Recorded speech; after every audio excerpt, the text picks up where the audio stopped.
Heyo, this hangout is live. This is OmniDog talking to you, sadly, by himself. That's right. I have to carry the show until Riley's done with dinner. So it's going to be me doing unappreciated gems for like 45 minutes. So you're stuck with me. But first, before you're stuck with me, get stuck with InStockTrades.com. That's right. Up to 50% off on trades, 2% to 3% loyalty discount, up to over $50 gets you free shipping in the United States. Excellent packaging. I don't say bomb-proof anymore because of the Austin bomber guy. So I just go with great packaging and fantastic customer service. The best there is. That's InStockTrades.com. 1 second while I do one thing. Okay. And okay, so here I am by my lonesome, and I don't have anything to say about the Fantastic Four because Omnipool, my birthday was great. Thank you very much for asking. I appreciate that. I played video games with my daughter for 3 hours. We're at the very end of Uncharted 4. Omnipool, my birthday was great. Thank you very much for asking. I appreciate that. Who is it? I played video games with my daughter for 3 hours. Uh-oh, is that... It's Lou! I'm not alone! It's Comics Guide 101, people. That's enough of that. How's everybody doing? Yay! Where are the bald guys? We got one. Huh? Nick Munoz says, where are the bald guys? And I said, here's one right here. She's not bald. He's just a shaved head guy. It's not a show without one of them. That's right. So I thought I was all alone, and Luis comes in to rescue me. Thank you, buddy. Yeah, man. No problem. I think Riley will be on later, right? Somebody will be on later. Yeah, I think Riley is going to be walking from the dinner table to his comic room when he signs on. Nice. I was just telling Omnipool that he asked me how my birthday was, and I played Uncharted 4 with my daughter for 3 hours. We're on chapter 20, so we're getting close to the end of the game. And then we went out to dinner, so it was a good dinner. And I have to say, I am getting tired of Uncharted 4. I'm ready for it to end. I mean, yeah. F word, man. How many times do they think they can discover that treasure?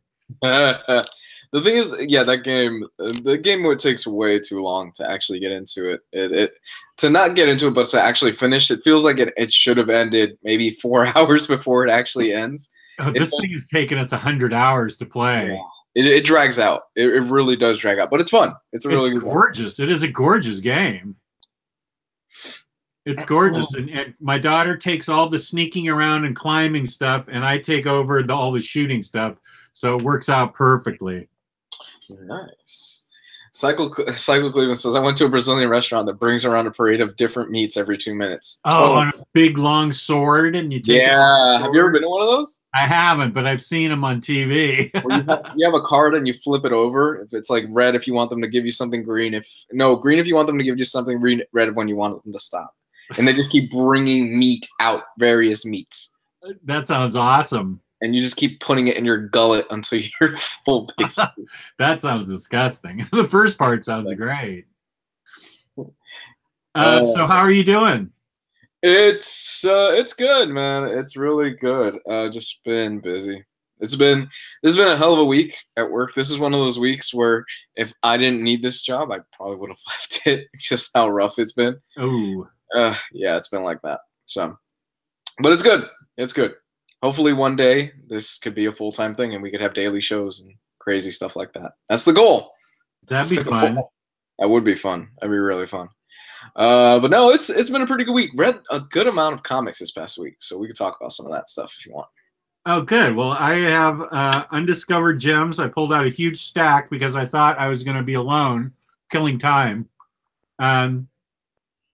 But we can talk about what you read, and we can talk about my undiscovered gems. Ooh. I was going to wait until Riley got on to talk about the Fantastic Four coming back. Oh, yeah. I've got a few theories. Okay. I've got a few questions about that. Okay, good. I'm curious how they're going to handle that. I'll promise I'll stay as spoiler-free as possible for you because I know you haven't read Hick Avengers yet, and that kind of ties in heavily. So Right. I'll stay as spoiler-free as I can. After Uncharted 4, you'll have to get the spin-off. Yeah, is that the one with the 2 gals? That's the one my daughter wants to play, Clarknado. Yeah, it's really good. It's shorter. It's a lot shorter. But after we play this, I'm going to have her play Last of Us with me because I'm sick of sneaking around in Last of Us, and my daughter loves sneaking around. I hate it. And so she's going to help me finish that game first before we play anything else. Because, I mean, I bought that PS4 specifically for Last of Us, and I've been enjoying it, but I'm just sick of sneaking around. I hate that part. I could never play Metal Gear Solid. Hey, one thing that I saw that's probably up your alley is Sam Humphries is going to be writing Harley Quinn. Yes, and Paul Dini's going to be illustrating. Oh, Paul Dini's illustrating? I think that's what I saw in the announcement. Oh, damn, that's a good team. Isn't that good? Sam Humphries, he's great. Paul Dini, of course, is Paul Dini. That is a really good, solid team right there. Yeah, I'm really excited. So they're going to reinvigorate it. I'm not speaking ill of MGS. I'm just saying I couldn't get into it because it's all sneaking around. Actually, before we get started, John Wilson, I have an English slang question for you before we get started. What does watcher mean? WOTCHER.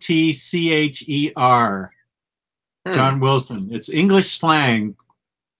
Is it watcher or woocher or hoocher? It's like slang for hello or something. You don't think Paul Dini's drawing? Okay, he may not be. Who am I thinking of? Maybe I'm thinking of Ty Templeton. I'd have to go back in the chat. Yeah, wait. Paul Dini is a writer. Yeah, watcher. Exactly, John Wilson. What does that mean? I saw somebody use it on one of your posts, I think. Paul Dini's not dead. No. Far from it. Thank God he's not. It means hello in civilized speak. Okay. That's what I thought. Okay, good. That ends it. And Paul Dini, I must be mistaken. I could have sworn I saw that it said Paul Dini. But Sam Humphries, I definitely saw. And we all know my memory is not what it used to be because I'm another year older. Go ahead and make jokes. John Timms is on the art. Oh, okay. Bruce Timms? And Jess, that old man Jess. John Timms or Bruce Timms? Bruce, I don't know John Timms, but Bruce Timms I know. He's the famous Harley artist. Okay, well, we agree on Sam Humphries, and I'm old, so forgive me. You're only as old as you feel, Jess. Don't worry about that. Oh my God, I just got done with physical therapy for my foot today. I feel so old. You're fine. You're fine. You're like I said. I always say the same thing. You're gonna outlive me. You're gonna be our Stan Lee. Stan Lee, great. He's 95, man. He just turned 95 like a month ago. Okay, John Timms is the current Harley artist. Okay, good. Thank you very much, Clarknado. Bruce Tim is the right OG Harley artist. Right. Okay. So I think we need to get this thing kind of going. Okay. Yeah. In a minute, we kind of stalled a little bit. So okay, big news today. Probably the hugest news that was an obvious news that could come out. Whatever. The Fantastic Four are coming back. The OG Fantastic Four thing.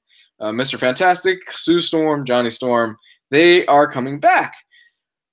And in a move where I could say I called it, because I called it literally about 2 hours before it happened. You did?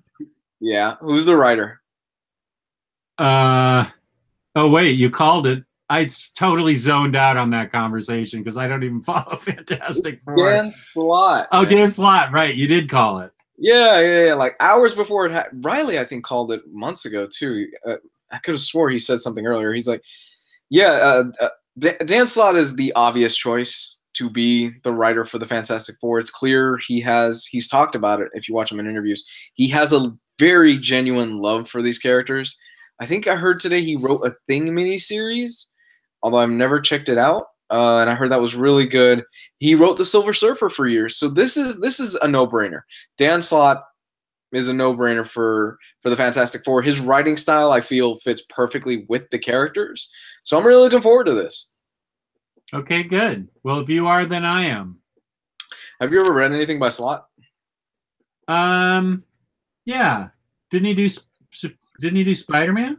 Yeah. He's been writing Spider-Man for like the past, 7 years now. That's what I've read by him. Yeah, the high point of his arc for me of Spider-Man run is Superior Spider-Man. That's what I'm looking at right now. I thought that was a good run. I liked it a lot. It was fun. Originally, when it was coming out, the guy was getting death threats and stuff happened to him, and he's still hated on by a lot of people on the internet. That's what they're saying in the chat. I don't get it. Yeah, the guy hasn't written a thing yet. Why get all wound up? Yeah, a lot of people in the Twitterverse and from a certain demographic of other, well, let's leave it at that, don't really like Dan Slott too much. So I personally, I've never had a problem with him. In fact, I've heard nothing but great things, and the guy has always been a scholar and a gentleman. The one time that he was here last year at MegaCon, and I had an interesting thing happen. There was this guy that showed up with a just, one of those little carts and stuff like that, and they brought a shit ton of books for Dan Slott to write, to like scribble their name on and stuff, and he was going to hold up the line. And Dan was really just courteous enough. He was like, look, I'm not going to hold up the whole line just to sign your stuff, but if you put your stuff over here, I'll sign whatever the hell you want in between, like me greeting other people and signing their stuff. So, and that's really the true mark of somebody to me that's a professional, where he does seem to care about his fans and things like that. So that seems nice. Yeah. So I know he's had his Twitter interactions, but I like Dan Slott. I like his writing. I think Superior Spider-Man was fucking fantastic. I know some people were not against it. And then the funny thing was that when Superior Spider-Man came out, people were all against Superior Spider-Man. When they were going to bring back Peter Parker, almost universally, everybody was like, shit, Superior Spider-Man was actually really fun and really cool. Yeah, that sounds interesting. The fans just like the bitch. Oh, well, yeah, absolutely. Totally, man. Fans love to bitch about stuff. I think it kind of goes hand in hand. Okay, so Riley will have his viewpoint on Fantastic Four. And we can get into more talky points about that once he gets on. Great. All right, so underrated gems. What do you got, Jess? Well, I have a huge stack because I thought I was going to be alone. So let me start at the bottom of my pile, which is what I wanted to start with first. Not many people talk about this book. Mike Carey wrote it. John Bolton illustrated it. And it's a Vertigo Sandman book, but I don't think it gets enough love. And that would be The Furies. This was an excellent book, which has one of the greatest panels ever in it. I won't spoil it because it's one of the last ones. Yeah, it's one of the last parts of the book, so it's my favorite panel. But let me show you some of the artwork here, and I will read the back. Since the death of her son Daniel, half human, half fury, Lita Hall has wandered through a wasteland of meaningless sex and desperate grief. That sounds like me in my 20s. But a strange coincidence throws her into the company of a traveling theater troupe in Athens. Instead of revisiting her Greek heritage to help restore her sanity, Lita finds herself lost in the dank pits of Hades. And this thing is drawn like a master, and Mike Carey writes like a master. You always read about Sandman. You always read about death and the endless, blah, blah, blah. But I never hear anybody talk about the Furies, and this is one of my favorite books. I'm gonna tell you why nobody talks about that book, Jess, because it's not a smart book. What the fuck are you doing on here? I just came in here to make fun of you really quick. I'm gonna go out. Chicago, so we got a full house anyway. So I just wanted to come in and bust your balls a little. Well, thank you. You succeeded. It's been since Monday. All right, y'all be good, guys. Hey, Omar. Right, we'll see you, Omar. Omar, I'm getting that goal ball's ongoing. Yeah, fuck that book. Y'all be good. Wait, there's a Gold Balls book coming out? I wish. Oh, that'd be so good. I was gonna. I started Underappreciated Gems, but Riley, since you're on, why don't we have you talk about the Fantastic Four news and your take on it? Let me grab my headset real quick, because otherwise you're gonna listen to my dog howling. Your beard is really manly. Yeah, it is.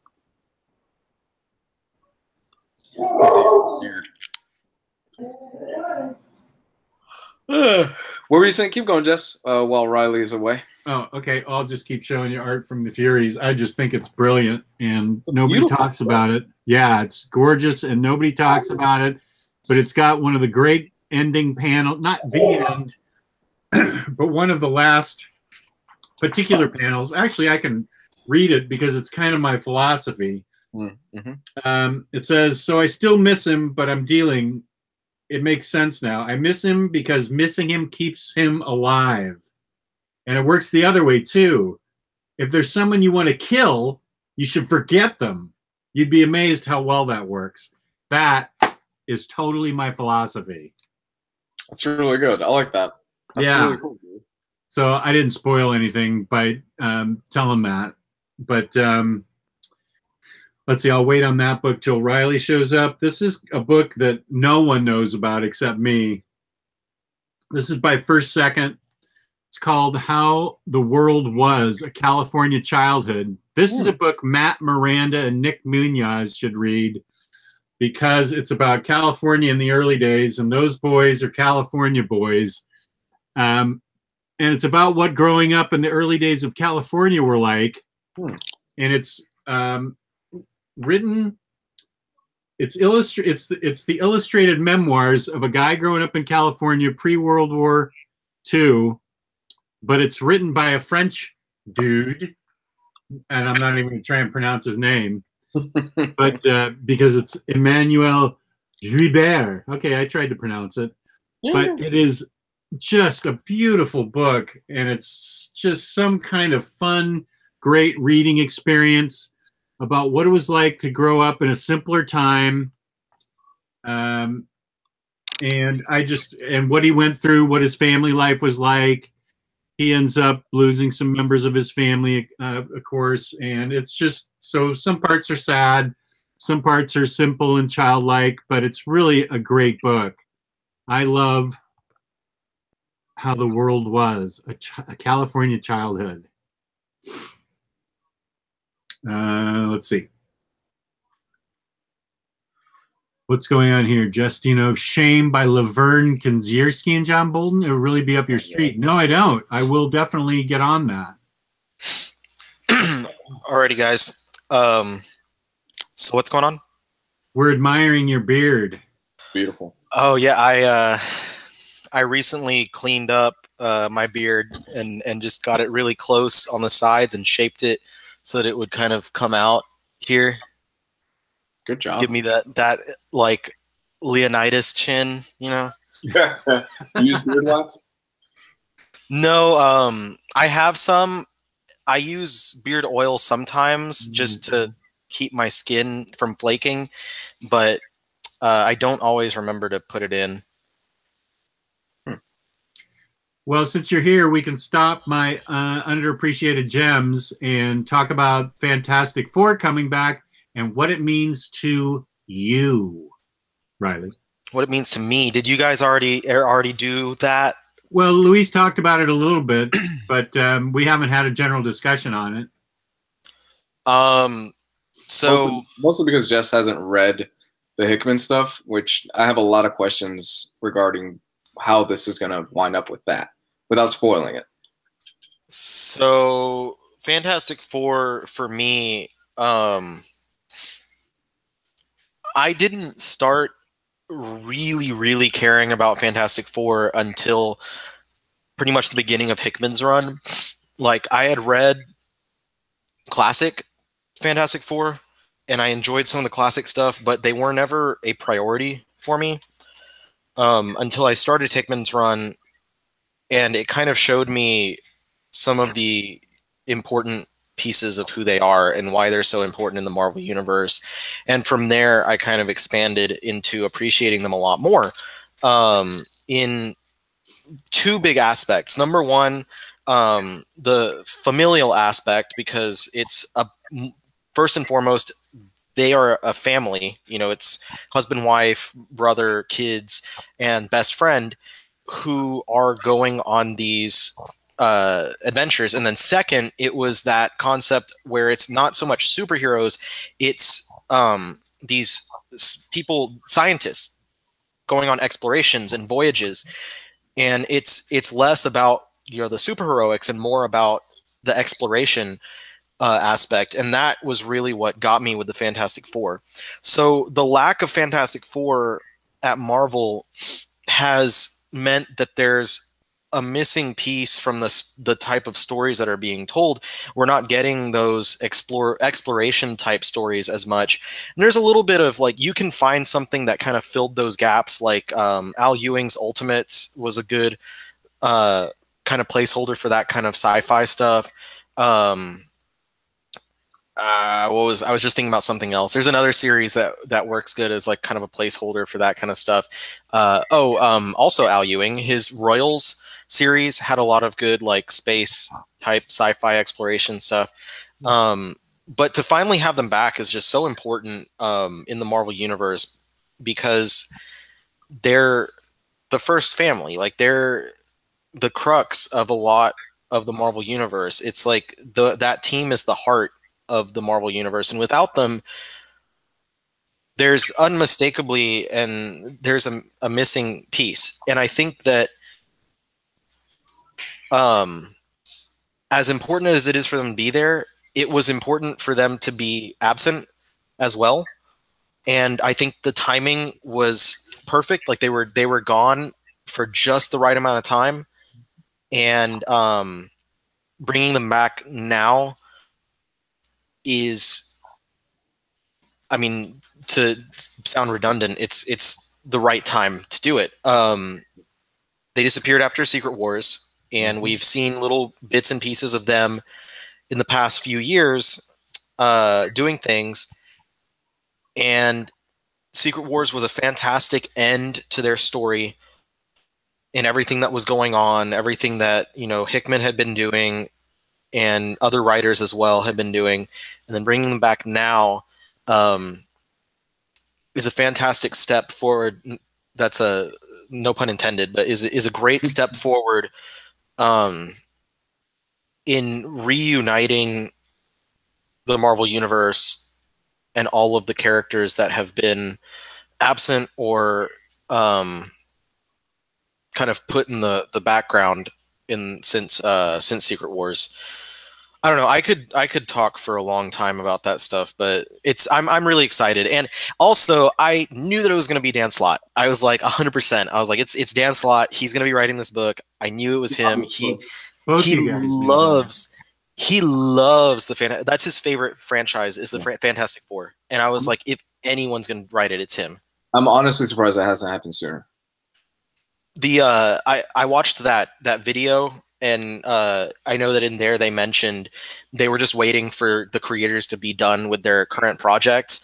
And I know that, like, Slott was probably like just chomping at the bit, like waiting. And then he's like, okay, cool. Finally, I'll have a there's an opening, you know, finally there's an opening, and I'm finishing my stuff, and boom, let's do it. And I'm sure he was just as excited as everyone else. I think this opens up a lot of different avenues as well, because Slott had a very much defining run on She-Hulk, and She-Hulk was a member of the Fantastic Four, so, you know, he could bring in She-Hulk back into the foray. without again spoiling too much of Hickman's run, I like Hickman's run because it basically reset a little bit of the status quo for the Fantastic Four. It was like, okay, we're gonna go off. Let's just do adventures. Let's be a family again. Let's stop being kind of heroes, and let's just do that. Which is basically what the Fantastic Four were originally. They were just a family that they would get involved in certain things, and Hickman kind of reset that. So I'm really hoping that Slott keeps it up and takes it back to basics, and it focuses a lot on the family aspect and the family dynamic of the Fantastic Four, more so than the superheroics. I think he'll do a good job of that. That seems like something that's up his alley.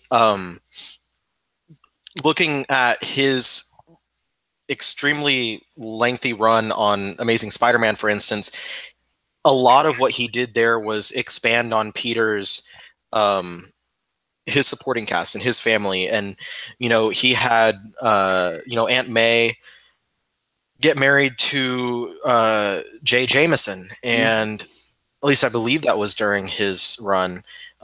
He had, you know, different stuff with Peter having relationships with several different women, some of them that were new to the series, if not all of them. So it was a lot about like the very personal relationships that these characters had. And that was a lot of what I liked in his Spider-Man. And his Spider-Man was not 100% hit. I'd say it's probably like 70% to 30% hit to miss ratio. Mm-hmm. But when he hit, oftentimes it was spot on. And what he did there, I think, is going to translate really well to what he's going to be doing here. As well, we've seen him work with the Silver Surfer. He did a pretty lengthy run with the Silver Surfer that wrapped up very recently. That was really fantastic. And unless, you know, a lot of people didn't like it, and that's fine, because they said it was basically just a riff on the Doctor Who dynamic of like him space-time traveler with a companion. Dan Slott from the very beginning said that's what it basically was going to be. Yeah. So. But yeah, and I do hope that he brings back Jen Walters and She-Hulk, because you're right, he did a really great run with her. I absolutely love that series. I have an important question for Riley. No. Is that your wedding picture in the background there? Yeah. Can I see it?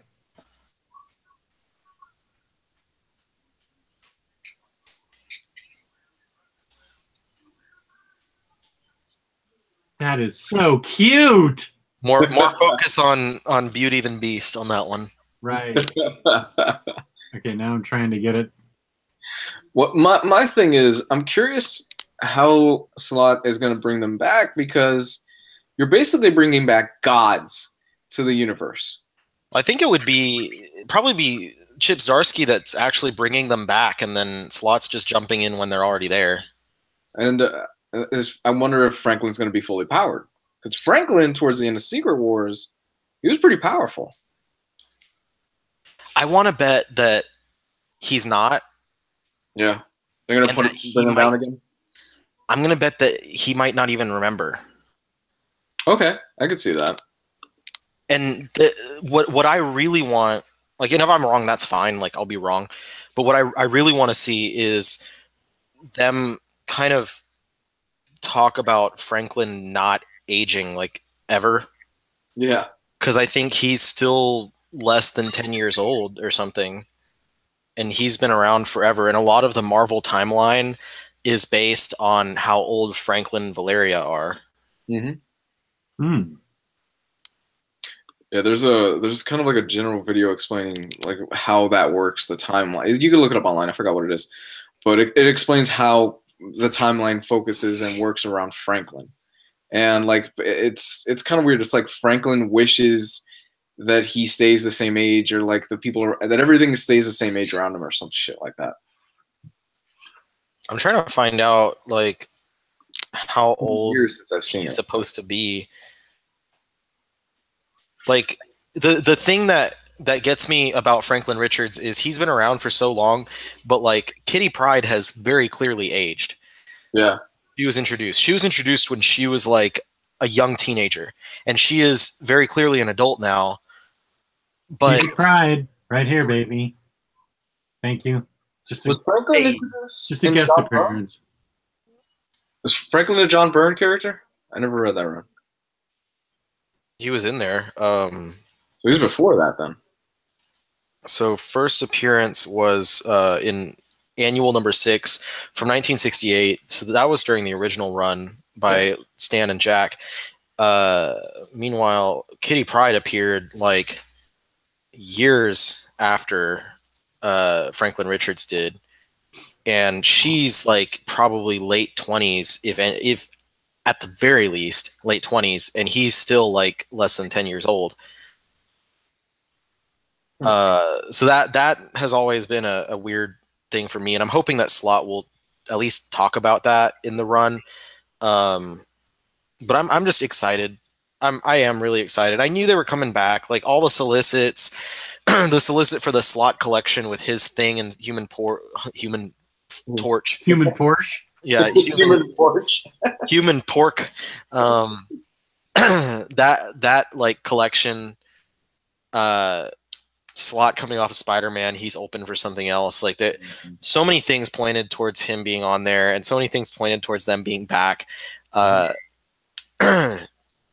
was thinking about today. I was like, I know there's a huge coincidence with obviously the Fox deal going through and then bringing them back. Oh, absolutely. I don't think it's 100% hinged on that, because that deal's not 100% final. Like it might not actually go through, but it's like there's a little bit of coincidence with, you know, that having panned out at the exact same time that they're bringing this in. Yeah. And they're killing off the Inhumans now. I was so pissed when he saw that. Supposedly, we don't know. I bet they kill off one major Inhuman, and then they just get rid of most of the ones that were introduced in the last few years. As long as it's not the dog. Yeah, they're Lockjaw? probably not going to kill Lockjaw. Oh my god. Imagine Norman Osborn just takes him out behind the shed. Well, it's been fun, Lockjaw. Lockjaw would just teleport out of there. Yeah, I was going to say, I don't think that Norman Osborn is good enough to do that. Red Okay. Goblin, Green Goblin, or You know the reason you're excited about it, Riley? I know the exact reason you're excited about it. It's more because Omnis? comic books are awesome. Sure. We love comic books. That's why we're here talking about comic books. And let me just go back. There was a question way early in the chat. Excuse me. Where to find an XMen guide? So the answer to that is to go first. You can go to Crushing Crisis online. He has a fabulous X-Men guide. And then the other one is to go to the Omnibus Collectors Tumblr page. That's Riley's Tumblr page, where he also has an X-Men guide. So that's your answer, person who asked 55 questions ago. I have a few. Like I think if you go on mine, you just search X-Men, then you should find a lot of different things about the X-Men. But I need to go in there and make a better a better guide type of post for that, especially with all the recent collections that were solicited. Mutant Massacre Omnibus, like that's exciting. I think the biggest question right now is when will Jeff Johns start writing the Hulk? I'm so sorry I posted that. It was supposed to be a joke, and everybody took it seriously. I just said, and posted it, and everybody started getting all hot under the collar about it. There's no way in hell he's writing the Hulk. I was thinking about it, and I was like trying to rationalize it in my brain. Well, maybe if it's because of this, or this, and I'm like, there's no way he's leaving DC right now. I know. I just posted it for comments, and everybody's all up in arms. Wait, was it legit? Like, was that a legit thing though? Did he actually change his picture? He changed his picture to Incredible Incredible Hulk with like Bruce Banner and then the Hulk like back to back. And so there was speculation that he meant something by it. And then Bleeding Cool, that magazine that's always right, said that it was tied into don't make Jeff Johns angry. You don't want to see him when he's angry. So I think it was just a weird coincidence. What was I going to say? Yeah, that was an issue from Jason Aaron's run. I think it was like 7.1 or something with the cover by Alex Ross. Someone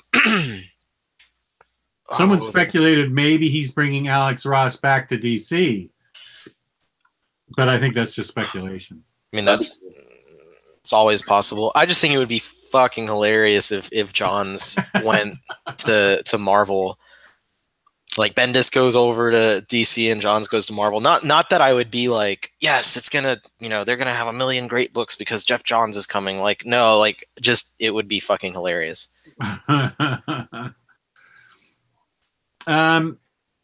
Okay, so are we sort of caught up to speed on Fantastic Four, Marvel's big announcement? Yeah, I mean, I think that puts us up to speed for the most part. They had other little teases earlier too. They had that one that it was like a big number 1 that said Uncanny, and then there was a 2 that had Spider-Man.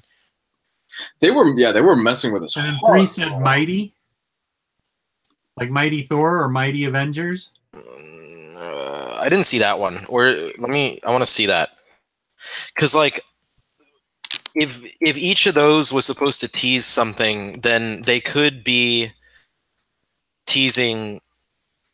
Like, because they are doing new creators on the X-Men soon, like that's been talked about, which makes sense because all the books are going to be like over 30 issues pretty soon, which is a little bit longer than they tend to get nowadays. Mm-hmm. But we still need to find out who Hickman's doing. Unless he's just fucking with everybody and he was at the retreat for no reason. Like he's just like, these are all my friends and I wanted to hang out with them. He's there for the continental breakfast. I mean, the obvious choice is X-Men. Like that's we're starting to narrow it down. It's got to be X-Men at this point. Maybe he was just there because he's finally got his 2 issues of S.H.I.E.L.D. coming out. Oh, jeez. Yeah. He was literally just there gosh. because they were like, hey, we're going to be publishing 2 issues of S.H.I.E.L.D. Would you like to come to this retreat with us? We'll pay for everything. And he's like, yeah, sure. I like you guys. I'll hang out and have some drinks and waffles or something. Waffles. Somebody take this picture. We're going to fuck with the internet today. Let's get some comic books hopes up. I like how your little icon dude looks like me. That's exactly what I went for when I created it, to be honest with you. You were the first person to finally get it. God damn it. Everybody always asks me, what's with the face? And I'm like, nobody has put 2 and 2 together yet.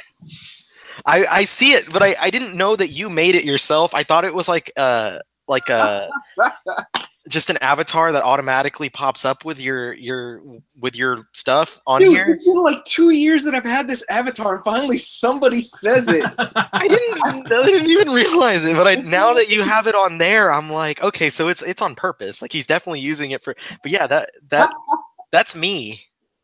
It was like a little Easter egg that I've had together for like the past 2 years, and everybody keeps asking me, "What's with the guy with the beard?" And I'm like, "Wow, you guys really don't notice, do you?" My wife gets so upset because it's so easy to make like avatars that look like me. Yeah, it really is. Basically, it's just like short hair, glasses, beard, and you got me. Yeah. And I'm just a dog. Yeah. You're a silver fox. Biggie Cheese asks a question, Luis, that I think actually a good question for you. Which are you more hyped for? Legion Season 2 or Westworld Season 2? Legion. I never finished Westworld Season 1. Oh, you didn't? I'm like an episode away. I need to finish the last episode, but I'm more excited for Legion. I went to see Isle of Dogs on Tuesday, and I know it was great. And Legion got several commercials, and my movie buddy had no idea what Legion was. And I didn't even bother to try and explain it to her. I just said, it's a great show. I loved it. It was my favorite show last year.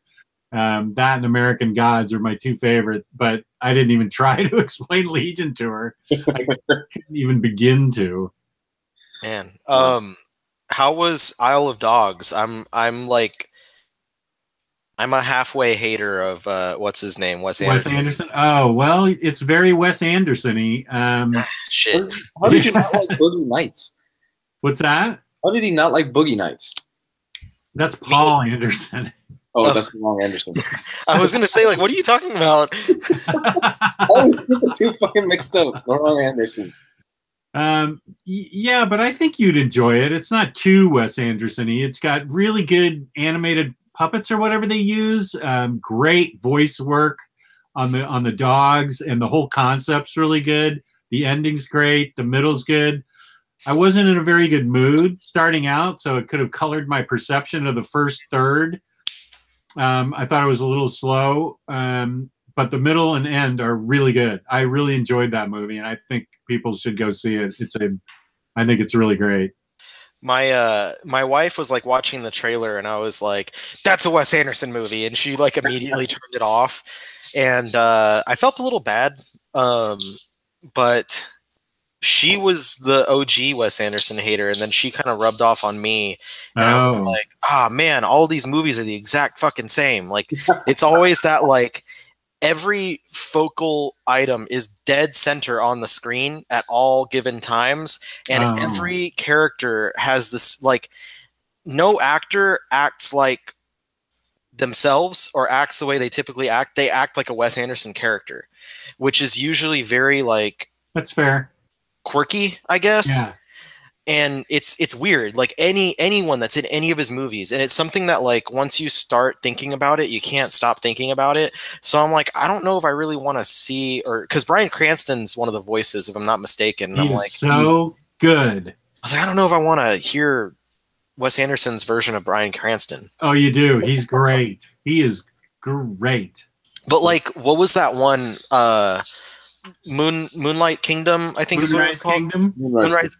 That one. Fucking Bruce Willis in there. I was like, what? This isn't Bruce Willis. This is like Bruce Wes Anderson Willis. It's weird. And then, like, Edward Norton, who I believe that was that the first time he was in a Wes Anderson movie? I don't think so. I think he's been in one before. Whatever, like, he was really like Wes Anderson in that movie. I was like, man, the Wes Anderson is emanating off of Edward Norton in this one. Like, Wes Anderson's name is like an adjective to describe anything about his movies. Okay, well, maybe you shouldn't see it. Maybe I should, and then I'll just tear it apart. There you go. Maybe I'll love it. Like, that's the thing, is I keep going back and I keep expecting for the next movie to change my perception, and then I'm like, damn it, it didn't do that. Okay, well, don't go see it. Or just go see Ready Player One. It's like a giant nostalgic trip. Did Wes Anderson make that one as well? No. That was Paul Spielberg did. Here's an important question that Cleveland Brown asked, because I want to make sure that he doesn't make a mistake that I made. Is Gifted just as good as Legion? No. Gifted is a whine fest. The first couple episodes are interesting, and then every single character whines and complains and pouts and is sad and can't get their way and wham. So don't certain members from the group. You know, that's a better description than I thought about for. So Cleveland Brown, don't watch Gifted. You told me Gifted was good. For the first couple episodes, I liked it. I liked it too. But then, I mean, everybody's just complaining. They're not getting a chance. And let me be myself. And I'm doing this wrong. And what's wrong with me? And yay. It also seems like the plot doesn't get anywhere. Like, no. It's like it starts going in a certain direction, but it's like dangling the hot dog in front of the dog or whatever. Like, in front of the horse, the carrot in front of the horse. That was a horrible. I stumbled over that one badly. But, it's like dangling a carrot in front of a horse. The horse is trying to get to its destination, but it's never going to get there. And that's the way that I started feeling about Gifted. And it was like I was having fun watching it while I was watching like 10 episodes at once. But then I realized the majority of what I was having fun with was being like, oh, hey, that's supposed to be this character. Or seeing like different XMen related characters that had never appeared in the movies, or maybe they did appear and they have a different version of them there. That's the fun part about Gifted. And then I think I've had the same realization as Jess. They were just whiny, and it was like, Meh, mopey. Yeah. Yeah. Do we even talk about comics anymore? No. We're going to. What are comics? I'm making that into a shirt, by the way. I totally think everybody would wear that. Yeah. You can thank Nick for that. Yeah. We can start our underappreciated gems, or continue my part, because I got like 45 books, but I don't have to do them all because I thought I was doing this episode alone. I will continue because Riley's on now.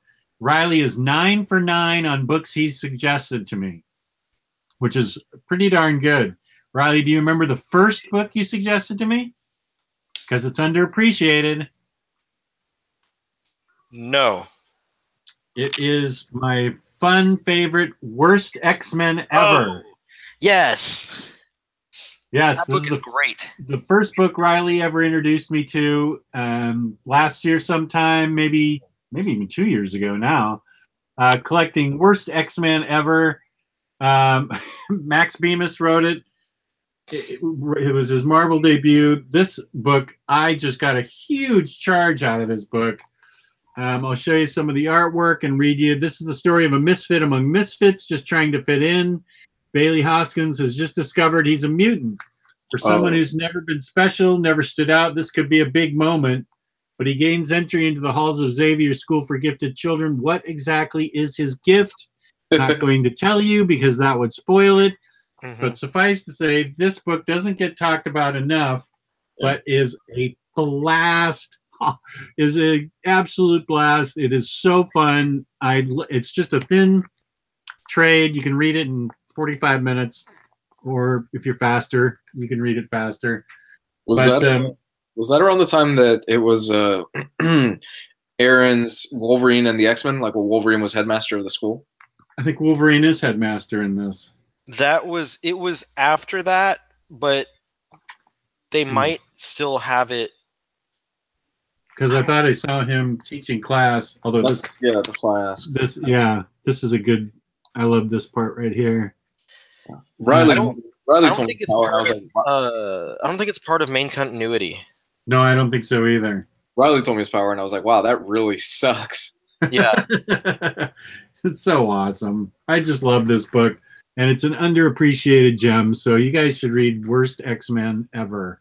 and it's only one book. It's only 5 issues. It's only less than $10. There's like not a lot of reasons not to get it. I'm sure like there's probably a Comixology sale for like 99 cents or something. Yeah. There's not a lot of reason to skip out on that one. I highly recommended that, and I am glad that Jess picked it up, and I'm glad that I'm still 9 for 9. Yeah, you are. I'm waiting for you to go 10 for 10. I think I tried to recommend something the other day, and I get hesitant because I'm like, dang it, what if I don't? What if I miss, and then I'm like, I break my record. Oh, don't clutch up because of that. You're an athlete, man. You're a sports star. You come through in the clutch for me. Don't be afraid to go to the plate and take a swing. Come through in the clutch when you're like, I'm budgeting now, Riley, and I'm like, well, too bad.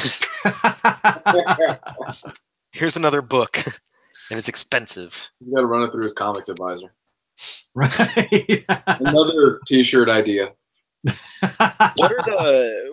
What are the 9 books that I've recommended you, by the way? Oh my gosh, I can't remember. I remember this was the first one. I'd have to go through all my books. They've been mostly. Was it you that recommended Black Bolt? The most recent Black Bolt? I definitely recommended it to you, but I don't know if I was the person who recommended it to you. Because I think that was the last recommended book I read from somebody that recommended a book to me to be read. Because I was talking about that one since the first issue came out. Like I think I went to the group and I was like, this is a great book. And then someone bought it when the trade came out. And then they started saying it was a great book. And then everyone started listening. And I was like, I was cool first. Well, as usual, people in the chat know my life better than I do. Tolgaberg says Riley did, Jess. So Riley, you are that was the 9th book that you That was the 9th book you were 9 for 9 on. Extra points if you can name the actual episode. And I just got an emergency text from Nathan Burkholz. Worst X-Men can be bought at Hamilton Books for $2.95. There is no reason to not buy that book. So for $3, you can get one of the best underappreciated gems out there. Thank you, Nathan. It's a great pickup. He has the hotline number right here. The Jess Bragg hotline. That's right. Is he your comics advisor? Nathan, yeah, he's a life advisor. Actually, I believe, if you want, I think I can put the link in the chat. You should be able to. Let's see. I feel like every time we've tried, we have failed. All right, let's see if I fail.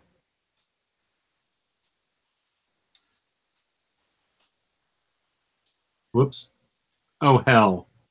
What'd I just goof up? You guys still there? Yeah. I'm there. Okay, I just lost the chat. I can get it back, though. Are you sure? Okay, there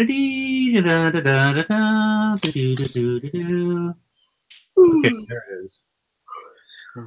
Okay, now I know how to do it. My mustache smells like my dinner. Get used to it, buddy. I've never gotten used to it. It's been like 4 years of constant bearding, and I've never gotten used to it. Oh, Nick, you had to beat me to it. I did it. Intern comes through at the end. Oh, Nick. Okay, there it is. $3, you can get it. Does somebody else want to go, or do you want me to just burn through mine? You can go. I'm happy to let somebody else, we can alternate or whatever you want to do. I mean, I can name one of the underappreciated books I talk about all the time. Jess, quick, what is the show email? Omnibroslive@gmail.com, I think. Omnibroslive@gmail.com. Okay, good. Okay, go, Rye. I don't have it on me because I'm out here watching my dog. But I've mentioned this series a lot. I'll mention it again. Red Hulk by Jeff Parker. Ooh, yeah, that's right. Maybe that can be your 10th recommendation. That was so good. I'm surprised that you haven't read that yet as many times as I talk about it. Because you haven't said, Jess, you need to read this book. Jess, you need to read this book. All right. He starts off by depowering the Hulk, and then Iron Man kicks his ass in like the first issue. Well, don't spoil it for me. This is in the first issue. It's fine. So you are aware of, by this point, I feel like everyone should be aware of who the Red Hulk is. Right. That was just a question on the trivia game or something, wasn't it? Yeah. The original Red Hulk, I say original because we recently got a second one. The original Red Hulk was Thunderbolt Ross.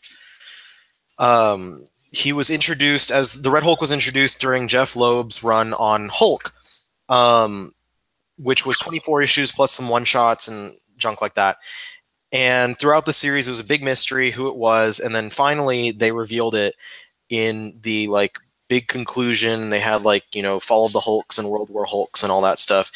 And then Jeff Loeb ended his run, and Jeff Parker came on. And Parker took over after, in the end of Loeb's run, we had Thunderbolt Ross become an enemy of the state.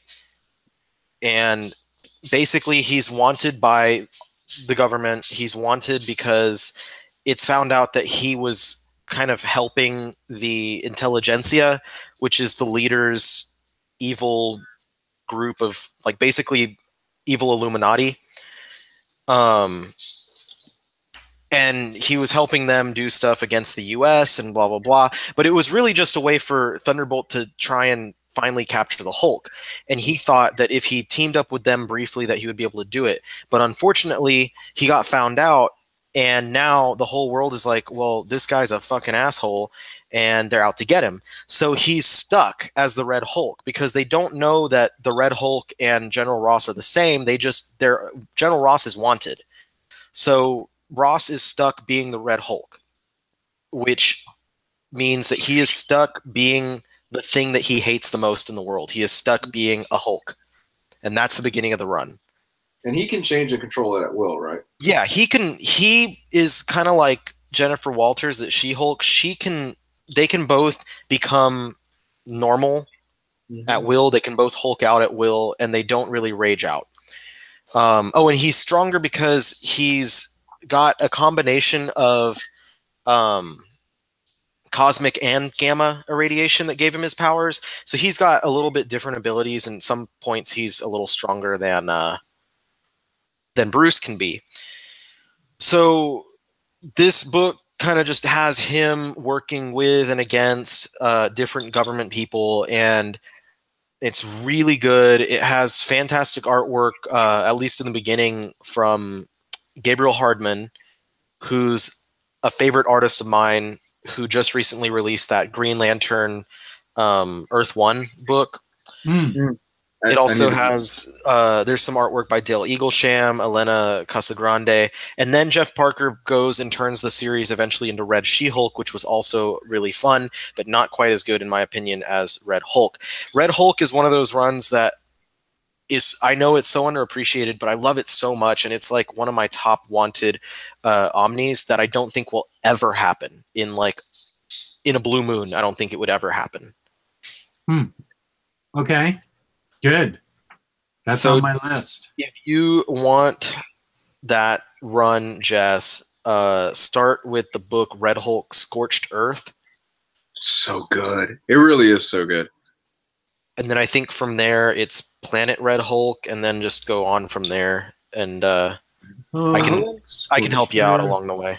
Okay. How long does Parker's run go? It doesn't go that long, does it? It goes until... Hold on. It's issue 25 through 57, and then he writes 58 through... Sorry, 1 second. 58 through... No, stop it. 67, I guess, and that's She-Hulk, Red She-Hulk. So he wrote that series continuously from 25 through 67. Oh, whoa, that's a lot. Okay. So that's like... That doesn't intimidate me, though. 43 issues, maybe an annual thrown in there. He also wrote the Fall of the Hulks Red Hulk miniseries, which you can read, and it is good, but it ties in more to Jeff Loeb's run than it does to the stuff that Parker was doing. Okay. Awesome. How about you, Riley, as Avatar Luis? Actually, this should come as no surprise. I mentioned this briefly last week. Witch Doctor. Witch Doctor was a sadly underrated little gem that only has 2 trade paperbacks out. Basically, the initial premise, I talked about this last week. The initial premise is that you have what's called he's a witch doctor. He dabbles in helping people and doing house calls and dealing with the supernatural, and they have kind of like a medical twist to it. It's basically like Dr. House meets The Exorcist. It's a really fun series that I was so disappointed that they never really got it too far off the ground. It was with Skybound, Kirkman's offshoot imprint out of Image Comics. Absolutely gorgeous art. I don't remember who the artist is off the top of my head right now. Somebody will probably tell me in the chat.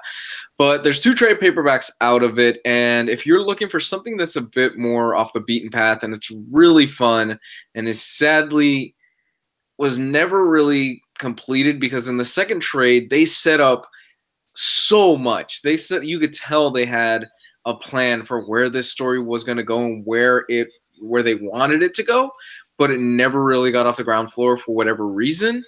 But it was absolutely a gem that I recommend you guys check out. The art is gorgeous. Absolutely gorgeous stuff. Awesome. Whoops, we lost Riley. Okay. The next thing I will suggest These are the omnibuys, the omnibuses, the omnis, but you can get them in trade paperback quite easily. This is something that I discovered via the guys, specifically Steve at Third Eye Comics. I love this series. It is so fun. It is the stuff of legend. This is the omnibus. This is what happens when a young boy goes missing and his toys go looking for him. And it is wonderfully drawn, wonderfully written. His toys come to life and they have to face pretty scary things in their search for their master. But it is so well written. It's kind of like Fables meets Toy Story. It is so well written and so well drawn. It's not over with yet, but it's just got everything that I want in a book. The fantasy element and just well-written characters that you really come to know and love. And so I highly recommend. I have Stuff of Legend, books 1 and 2, but I don't know that they're in print anymore. They may or may not be, but you can still get them in trade paperbacks. These are great books. I love them. And the writer is one of the nicest guys I've ever met. I met him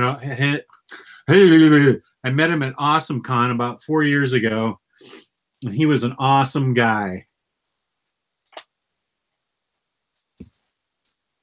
So that's my recommendation.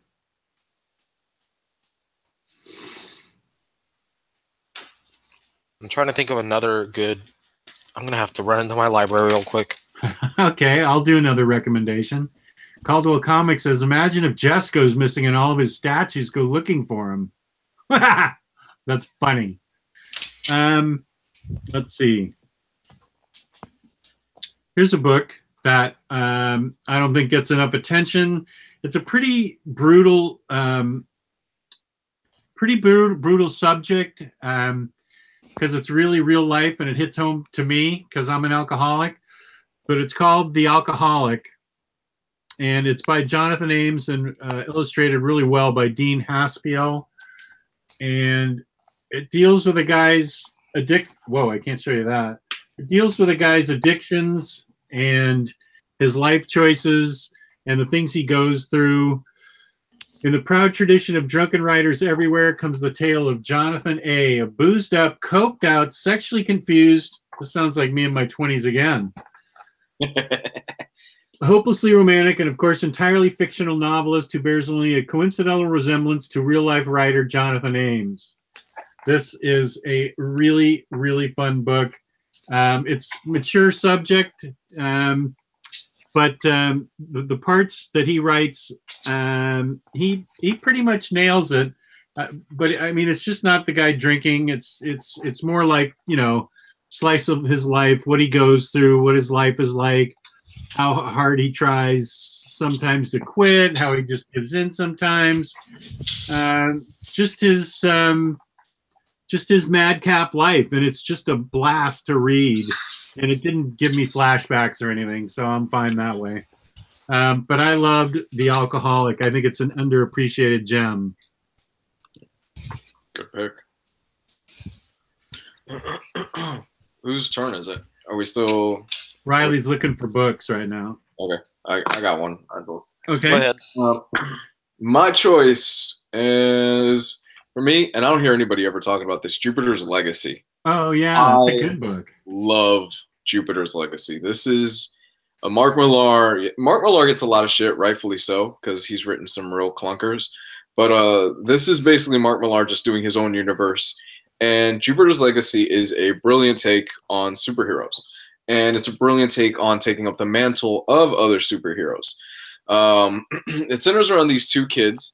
And one of them is kind of like this coked out, kind of strung out type of girl. The other one is, I don't want to give too much away, but suffice to say, it's that it has Frank Quitely's art, which, you know, right off the bat, he's fantastic. I love the man's art. And it takes twists and turns that I did not see coming, especially in regards to the parents and what happens to the parents. And then the story flashes forward about 30 or 40 years, and you see the end result of that. And It's just such a great series and such a great universe overall that I really do recommend that if you're looking for something involving superheroics that's a bit different and off the beaten path, this is something that I highly, highly think you guys should pick up. I love this book. And I need to catch up with it. I liked it too. I'm a vote for that book also. Jess, do you remember that one scene, without giving too much away, aneurysm? Yeah. Oh man, that broke my heart. Yeah. That was rough. Okay, so let me grab this, and I'm going to grab something else. Oh.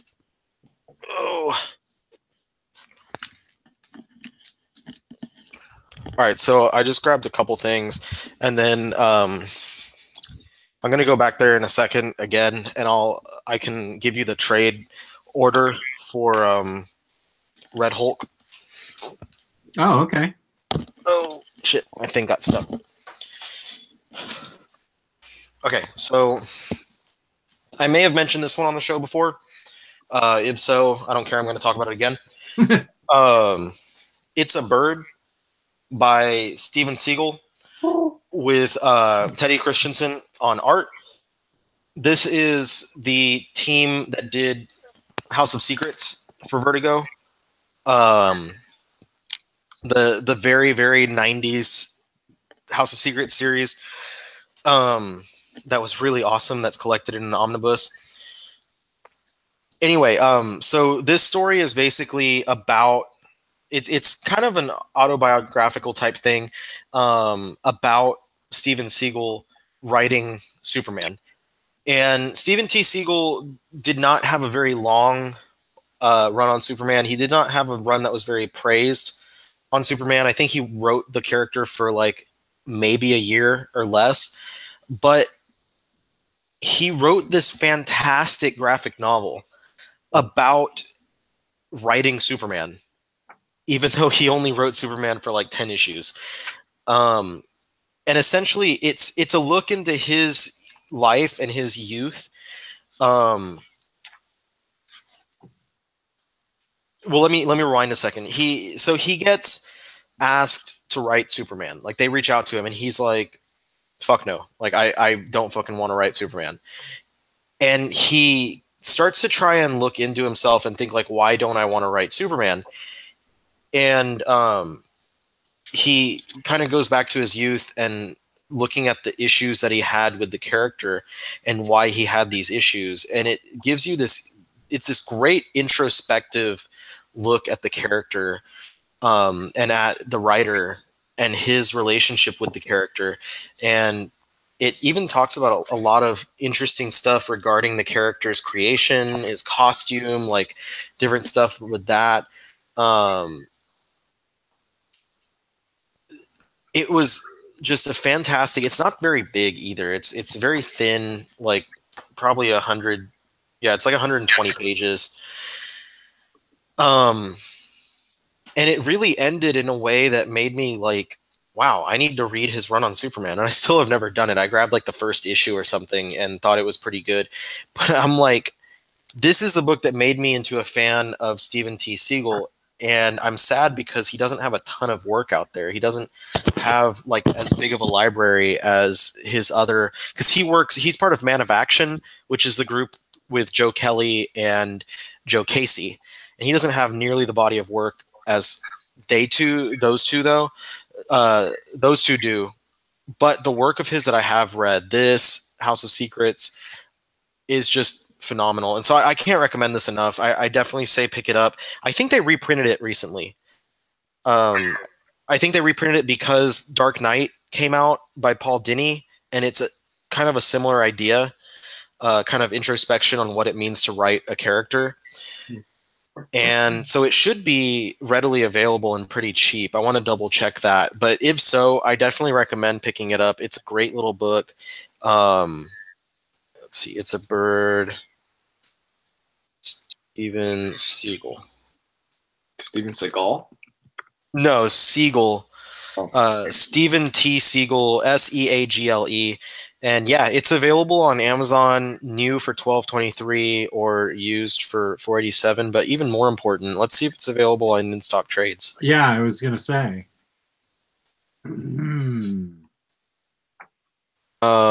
It might not be on there. I'm looking up Stephen T. Siegel's work on here to see if I can find it, but it might not be available on in-stock trades. Emily, Cameron, if one of y'all, if anyone sees this, y'all should totally reorder it. If you can get some copies in there, because I think people should be reading this book. Anyway, yeah, hopefully like everyone flocks onto it. And then another one, this one I know I've talked about on the show before, and that is Incredible Hercules. This is the Greg Pak, Fred Van Lente run on Hercules when Herc kind of replaced Hulk. Have either of you guys read this one before? No. Okay, so basically Hercules is, I'm trying to think of the best. It's mostly a comedy series. It's very funny. It has great action and great characters in it, but the biggest draw to this book is how funny the character is. And it's basically all of the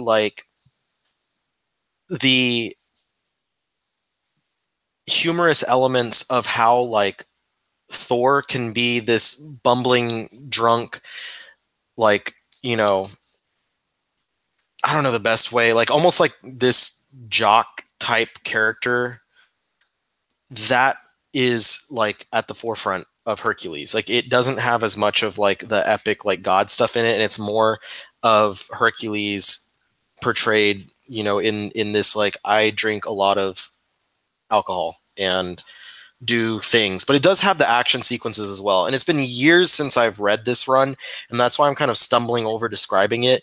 But the most like, it clearly does have action sequences in it. Like there's Herc fighting the Hulk, and there's Herc in here fighting like the Dark Avengers. He goes head to head with Ares, but he largely stays to himself through in the Marvel universe. He's kind of in his own corner, him and Amadeus Cho, and he gets involved with some of the different stuff, but it's like his misadventures almost, like the misadventures of Herc and Cho.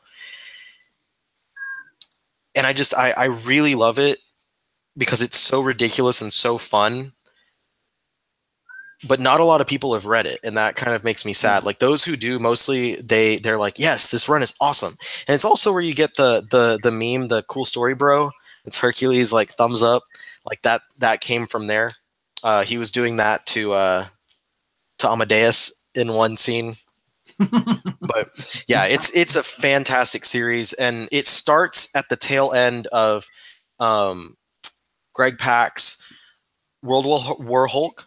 Like he takes over. The book turns into Incredible Hercules during that story, and then this is the first volume, I believe. After that is Incredible Hercules Against the World, and that's him fighting Ares on the cover, and on the back it's him wrestling with some shield agents.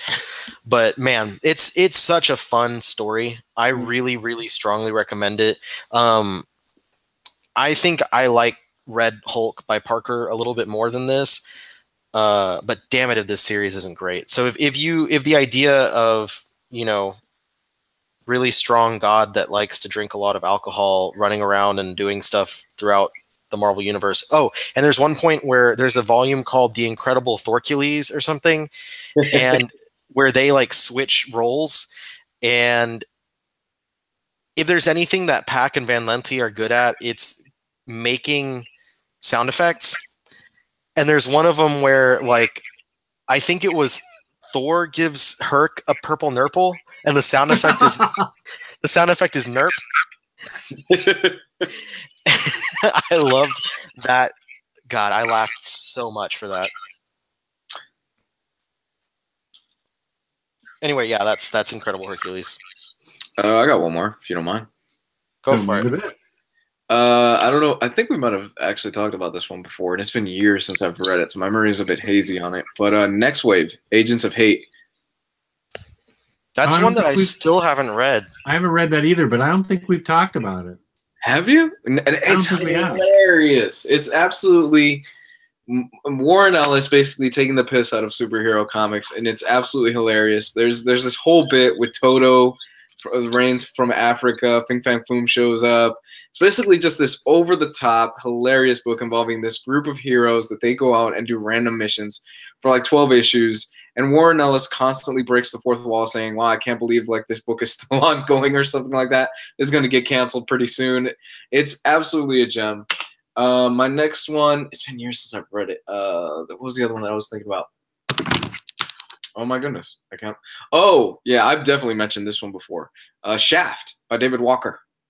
Yes, I remember you mentioning that. Yeah, absolutely love Shaft by David Walker. Criminally underrated. Focusing on John Shaft returning back from the Vietnam War because he's a Vietnam veteran and dealing with his first case and fighting on the streets. Absolutely fun series, and David Walker is one of those guys that he just does not get enough love these days, and I loved his Power Man and Iron Fist run. I'll have to read that. I haven't read it.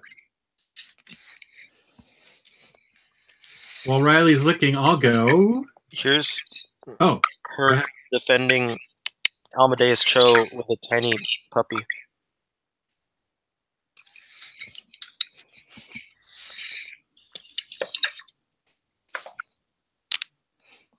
I'm trying to find like I'm gonna get that that purple nurple scene.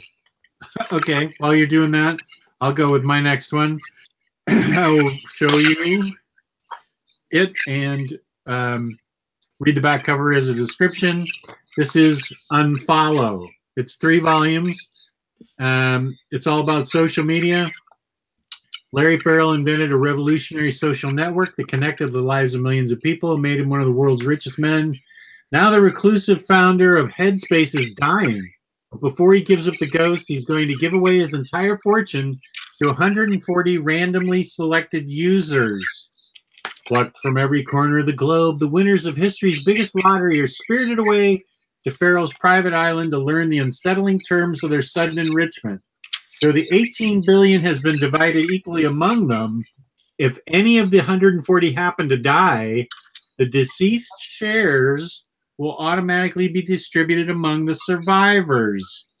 So begins Farrell's final and greatest engineering project, a vast experiment designed to reveal the authentic nature of humanity.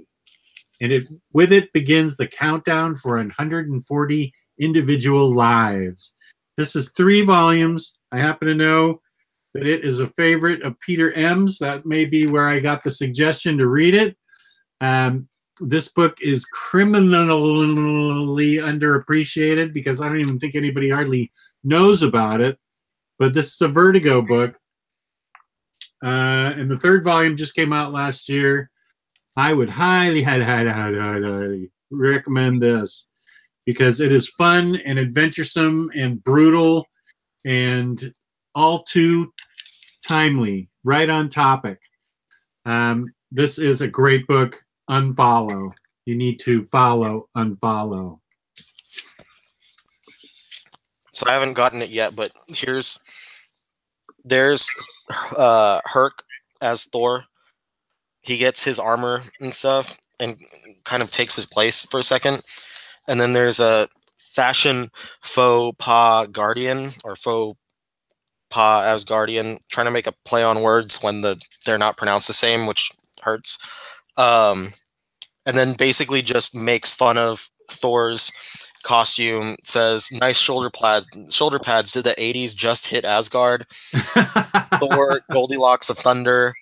Is this strap for his god wallet? Has he got a god hacky sack? Thor's got thipples. Can you milk those? It's like the big discs on his costume. Real men wear skirts. Protective helmet. A lot of baseball played on the Rainbow Bridge.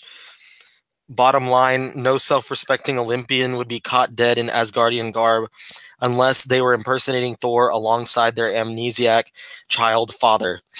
Which book is this? This is Incredible Hercules Thorcules, the mighty Thorcules. Cool. I'm almost to that point. I'm almost to that image. I know I am with the NERP sound effect. Oh, Spy Seal. I need to get that, Cycle Cleveland. I know. I got one more. Okay, go. Rumble in Image Comics. What about it? Nobody's read it? Okay. I haven't. Rumble is fantastic. Rumble centers around basically this warrior god who has come back to life, and he is now this scarecrow. What his reasons are for coming back to life, I'm not going to get into too much here because it would be spoilers, but basically this guy's at this bar, everything's going well, then all of a sudden shit breaks and just falls apart, and these demons start showing up, and then this scarecrow warrior god shows up with this huge sword, and he is there to kick some ass. I love Rumble. It's absolutely fun, and the art is gorgeous. It's a beautiful, beautiful book. I'm telling you right now. I'm looking to see who was the artist. It's written by John Arcudi, artist by James Herron.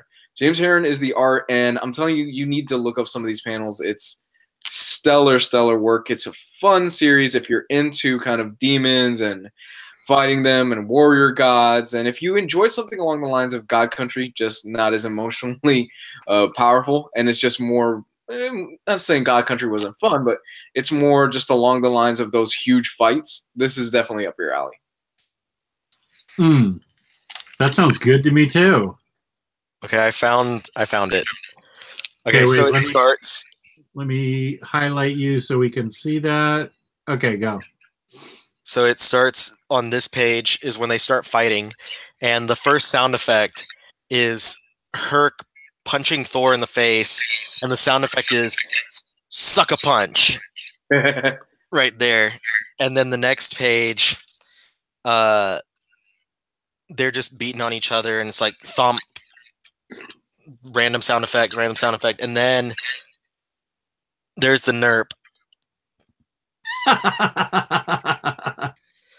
And then the last sound effect on this page, Herc smashes a building with Mjolnir, and the sound effect is God of Thunder, which is kind of hard to see because of the way the text is, but that says God of Thunder. Thunder.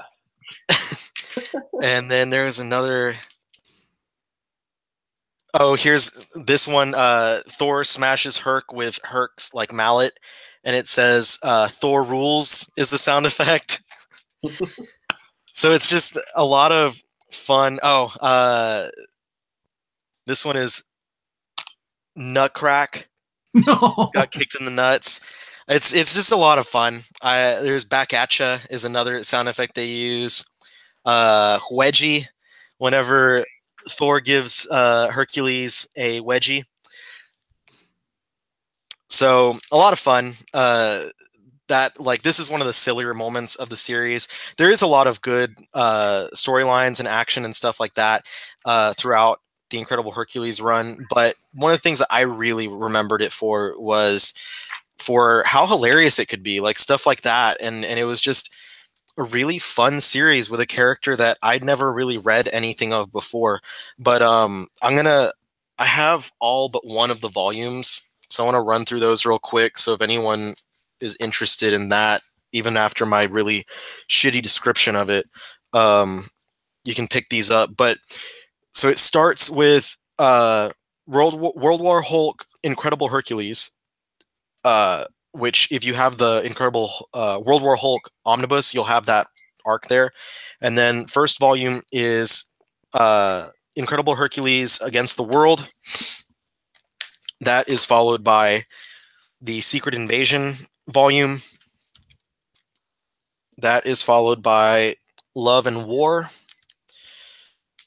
And then the Dark Reign volume.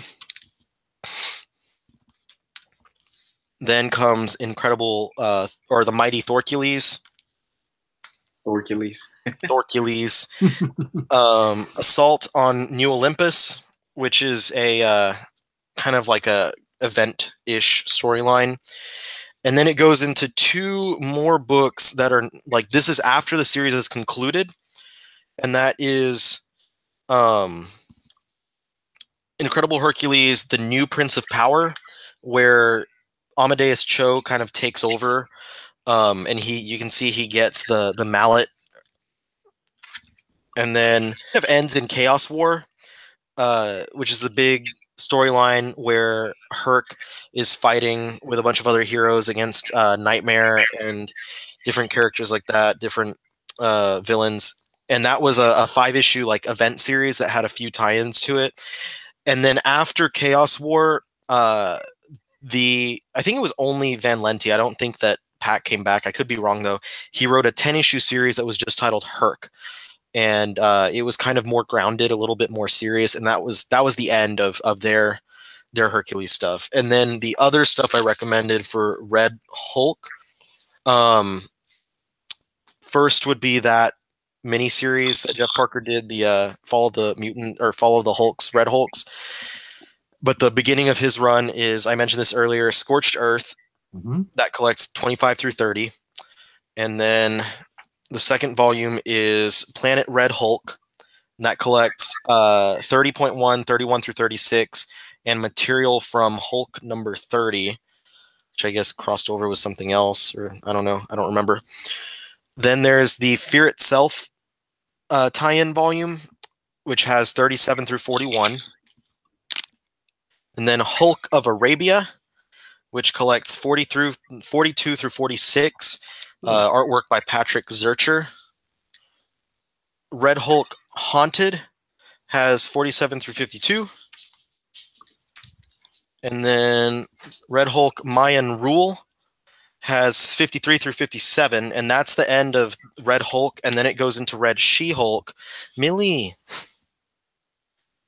Volume 1 is Hell Hath No Fury, which collects 58 through 62, and then Volume 2 is 63 through 67, and that is called, Route 616. And that is it. Cool. So I have to get all those. Yes, you must get all of them. They're really cheap. I just looked, and you can find them for particularly cheap. So it's not like any of them is out of print, as far as I can tell. I'll have to get one a month per budget requirements. You'll read the first one and be like, damn it, now I have to get all of them. What was that again? One last time? What was the name of it again? One last time? Red Hulk. Red Hulk. Red Hulk. My dog busted open the door. Talented dog. It's locked and everything. And she just very threw it talented. open. All right, you want to go outside again? Go. I know you can't hear me, but go. Aw. She don't hear nothing. Hey, Jess. Yes, Louise. I wanted to get some trades and hardcovers involving the Red Hulk. Where can I get those? I think the best place for you to get those would be InStockTrades.com, where you can get up to 50% off on your books. Loyalty discounts add an extra 2 to 3%. Over $50 in an order gets you free shipping in the United States. Excellent packaging and fabulous customer service make InStock Trades the place to do your trade buying for books. Ooh, yeah. And how do your books come packaged? Like incredibly well. You could throw them off a roof and they'd be fine. I have never, from buying from InStock Trades for a few years now, I've never had a single problem with them. Every single book I bought comes nestled like a newborn baby. I'm going to start using that. So if I wanted to ship my newborn baby somewhere. You could, but make sure you have holes inside the box. When they ask you if there's anything liquid or perishable, This book dark. does that count? Moving on. I'm totally think- gonna write that I think down. they're a and use little it. bit more like on top of things as far as like weird packages go now in Austin. So I don't think Oh, I can they keep have to any be. babies. Yeah, they have to be, man. But I'm glad to hear you guys are safe over there at least. Yeah, no, it was. I wasn't worried about anything regarding that. Dang it, my dog now she wants to eat my cord. I like it was so weird. Megan was like the night before. She was like, "I'm so scared of blah blah blah," and like blah blah blah, and we need to be careful and all that stuff. And I was like, "Yeah. Well, it's fine. It's fine. Like, don't overreact. Like, it's fine." And then the next day, we found out who it was, and I was like, "Oh shit! I used to work with that guy," and that's like shit got real fast. Yeah. Like it's such a dang it, Millie. That's a sock. That's not a toy. Like, socks make the best toys, I guess. Okay. Dang, she's so strong. I just want the sock. Okay, cool. She didn't even rip it. Awesome. Did I lose you guys? No. Okay, cool. I think I muted myself for a second. But yeah, so like, she texts me and she goes, "The dude used to work at the place that I used to work at," and I was like, "What the fuck? What's his name?" And she tells me the name, and I was like, "What the fuck?" And I called my friend who still works there, and I was like, "Dude, what the fuck?" No. Was it a very surreal moment? Yeah, it was like because you always hear like the stories about these people that do these things, and you're like, "Oh my gosh, what a crazy guy!" Like, glad I didn't know him, or like you. I don't know. It's like there's no connection, like no personal connection, and then you find out when it's someone that you knew, and you're like, "What the fuck?" Like that's literally like that. All I can. That's how it felt, and it's like scary because then I'm like, I kind of lost faith in humanity for a little bit there. I was like, if this guy can make package bombs and I couldn't even sense that it's something that would happen, then fucking anyone can be a demon and kill people. And I don't know, like, who am I really associating with? Like, I played that guy at Super Smash Bros. Did you beat him? Yes. That's why it started. That triggered him. That was the beginning of the end. That's what it was. He was trying to get to you. And then like the next day after I found out, I got contacted by CNN and they started asking me questions and I was like, okay, shit's getting too real now. Yeah. He wanted to play Bomberman. No. I'm done. I'm done for the night. I'm sorry. Well, the good news is you're alive, man, and you're good and safe, and so is your wife. I'm alive now, but I wasn't before. Ah. Well, does anybody else have any gems? Probably, but We've been going on for almost 2 hours now. Yeah, but I'm not going to make it.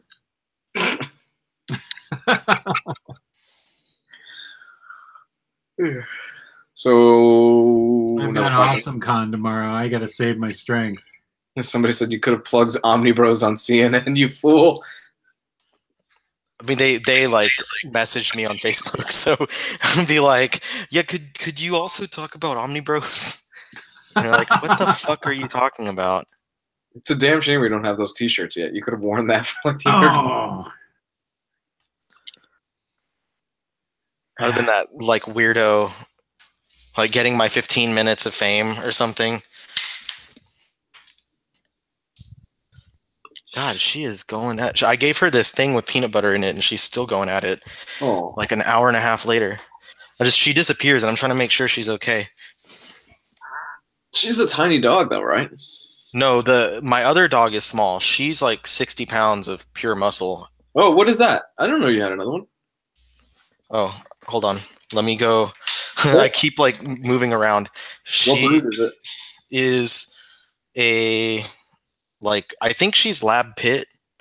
Oh man, yeah. You got to get Kong. Get her some Kong toys. Yeah, I got her. She's chewing a Kong right now. Yeah, that's what we use for our play. So she's pure muscle and anger, and she is deaf, so it's really hard for me to like communicate anything to her. But she knows a few hand signs. Like she can sit and lay down, and she knows like come here and stay, and she even knows how to spin, which is pretty cool. I haven't gotten her to do it yet, but my wife can do it. She's adorable. I appreciate it. She's a handful, but I like her. Yeah, I know the feeling. We have a 60-pound pit as well, so he's a handful. We can't give him just any toys. They have to be Kong, or he will tear through them like nothing. Yep. Yeah, and I also got this bone type thing that is really solid. The only problem with it is she keeps dropping it, and it's really loud when she drops it on the wood floor. So I kind of don't like her having it anymore. Oh yeah, well try living with the downstairs neighbor. They hate me. Yeah, I'm sure they don't like it. I had a downstairs neighbor one time, and I didn't feel too bad because my downstairs neighbors were always shitty, like the two people that lived underneath me that time. Same.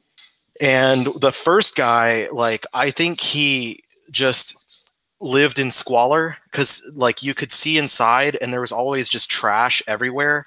And when he opened the door, it smelled like you could smell shit, like, emanating out of there. And then the second guy that moved in, we thought like, oh, great, the weirdo's gone. Like, we're finally going to get someone normal. And then he would like scream all day. Like, just like blood-curdling screams. What the fuck? Weird. Yeah, and we were like, what the fuck is going on? And then one time, my wife was going out to walk Chewy, and she walks down the stairs, and the dude pops out from underneath the stairs and is like, hey, what's up? And she's like, what the fuck? Like, literally, she told me that she recoiled from being so scared. And he like started talking to her and like followed her on her walk, basically. And this is where it gets even worse. And I got kind of upset with her, but he like went into our apartment with her. Ah. Yeah, he like followed her up and was like, she's like, I felt bad for him because he just really wanted to play with someone. Like, he just wants to hang out. He was like 18 years old and like his parents died and it was really sad. And he was living on his own and he had like no furniture and no nothing. But he was really strange. Hey, stand your ground is legal in Texas, just saying. And he also would eat like raw chicken. Huh. Yeah, this guy had some problems. Poor guy. Oh yeah, yeah. Dang it, Millie. I used to know a guy like that back in elementary school. He got kicked by a mule when he was younger. Oh, you've told us about him before. Yeah, he was an interesting cat. Got kicked in the head by a mule twice. She just ate a dryer sheet. Ooh. I guess her breath will smell better. Do the chickens have large talons? They do. No, just with the clutch question there. I'm Puerto Rican. I should really know this, considering cockfighting is like our national sport. You know what has large talons are peacocks. Those birds are so big, it is scary. Yeah, they tried to get one on a plane a few weeks ago. Oh yeah, that's right. There's one in my neighborhood, and I see it every once in a while. It's at least one. I don't know, it might be more, but I've only seen one at a time. And it was in my backyard, and Chewy was out there, and Chewy starts trying to go after it, and I'm like, dude, get the fuck away from that peacock, because I just had this vision of like the peacock lunging and like grabbing him, and its talons are like almost as big as he is. I was like, Jesus Christ, it's like a velociraptor bird thing. Yeah, every time I hear peacock, I instantly think of like a velociraptor. It's scary. Like, they're real scary.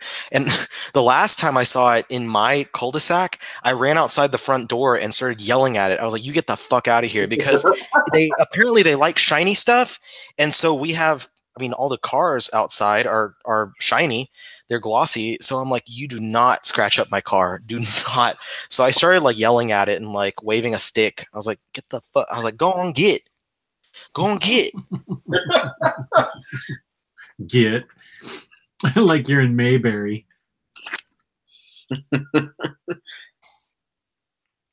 That's what I said. Alright. I just ran out and that's all I said. Go on get like 50 times. Chris M says, my dog caught a blue jay out of the air one day. Was disturbing. Wow.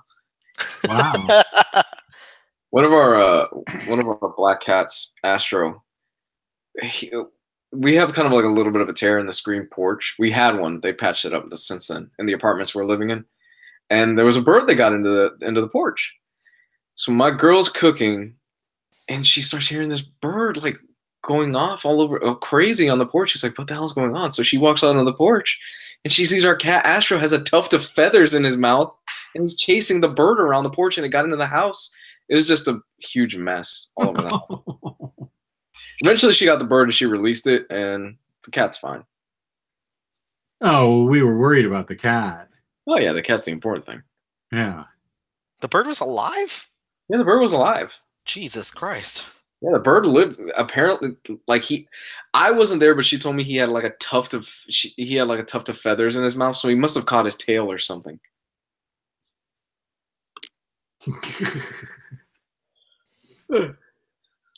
Riley turned into an old man. Get off my lawn.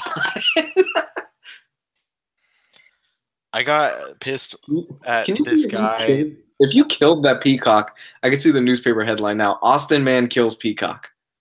No, I wouldn't kill the peacock. I just wanted it to move. I wouldn't get close enough to even touch it with the stick. I just wanted to wave it, so hopefully it would have run away. Because I'm fucking scared of that thing. Like, it's huge. It's probably as tall as I am, and I am not a very tall person, so that's not saying much. But you're probably taller than me. I'm 5'7". Yeah, we're both the same height. Look at that. I've heard Jess is like a giant 6'3". That's Gabe. But Jess, you're over 6 feet, right? No, I'm 5'10". Oh, you're 5'10". Oh, so you are taller than us. All right, I'm gonna peace out, guys. My wife just got home. I think I gotta walk the dog. Alrighty.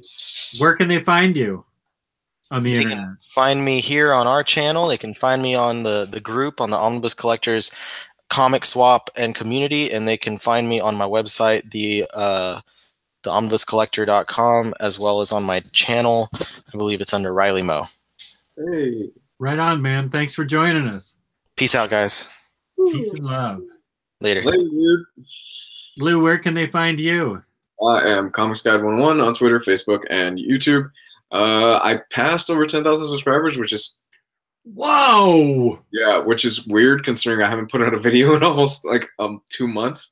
So I just logged in randomly today. I'm like, oh, I wonder how many, and I'm like, oh, there's like 10,007 people that are subscribed to this channel. I'm like, I should probably put something out within the next few weeks. Holy smoke, 10 grand. That's amazing. Yeah, 10,000. Good for you. Congratulations. It's not big, but it's still pretty cool. I was like, wow, people are still subscribing to this old channel.